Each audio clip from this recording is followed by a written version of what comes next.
এক বছরের জন্য বাসায় তৈরি করে নিলাম আমি এখানে গরম মসল্লা, যেটা আমার ১ বছর অনায়াসে চলে যাবে। কি, কি উপকরণ দিয়ে আমি এখানে গরম মসলাটা তৈরি করেছি সেটাই তোমাদের সাথে শেয়ার করতেছি। এখানে আমি নিয়েছি লবঙ্গ, আর নিয়েছি এখানে সাদা গোলমরিচ। এরপর নিয়েছি দারুচিনি, এখানে আমি ছোট, ছোট করে টুকরা করে নিয়েছি। নিয়েছি তেজপাতা, এরপর নিয়েছি জয়ত্রী, নিয়েছি কালো গোলমরিচ, যেটা কালো আর কি। এরপর নিয়েছি শুকনা মরিচ, তারপর নিয়েছি জয়ত্রী।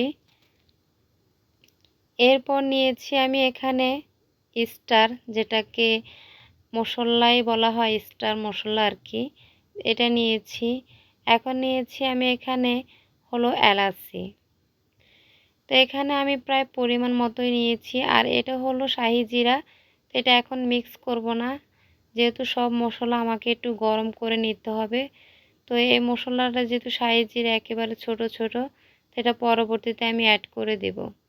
তো এখন সব মশলা আমি ভালো করে একত্রে মিক্স করে নেব, আর এটাকে হালকা করে একটু গরম করে নিতে হবে।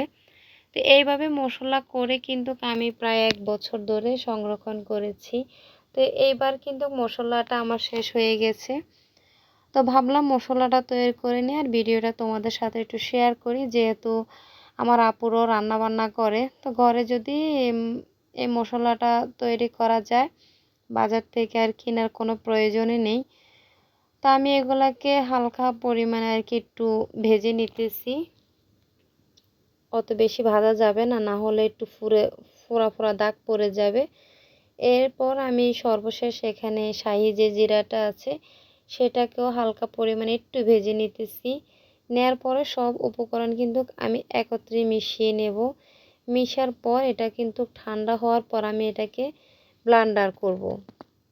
তো এটা এদিক দিয়ে ঠান্ডা হতে থাক। আমি এখানে এখন আরেকটা মশলা তৈরি করব আর কি, জিরা।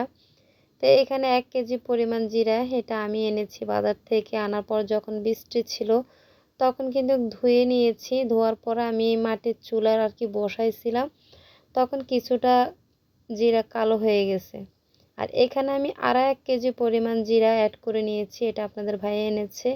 তো এটাকে আমি ধুয়ে পরিষ্কার করে নিয়েছি আর কি, রোদে দিয়ে শুকিয়ে নিয়েছি। আর ২ কেজি জিরার সাথে আমি এখানে ১ কেজি পরিমাণে ধনিয়া দিয়েছি। তো সবগুলো একত্রে ভালো করে মিক্স করে নিতে হবে।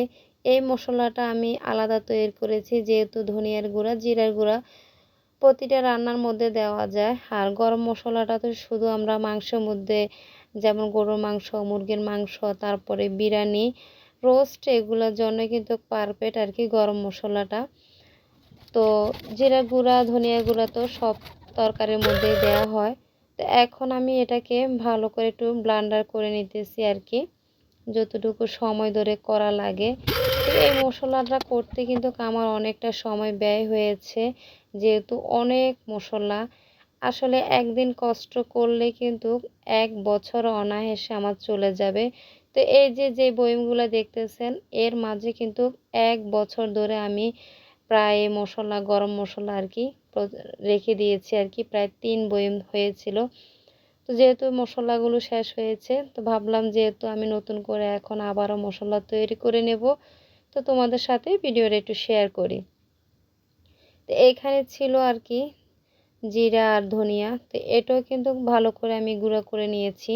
এখন আমি বয়ামে রেখে দিতেছি আর কি, যেখানে ভালো থাকবে। তো এই তো সবগুলো কিন্তু আমার রেডি। অনায়াসে ১টা বছর আমার চলে যাবে। আমি কিন্তু বাসায় এভাবেই করে থাকি। তো কেমন লেগেছে অবশ্যই কমেন্টে জানাবে।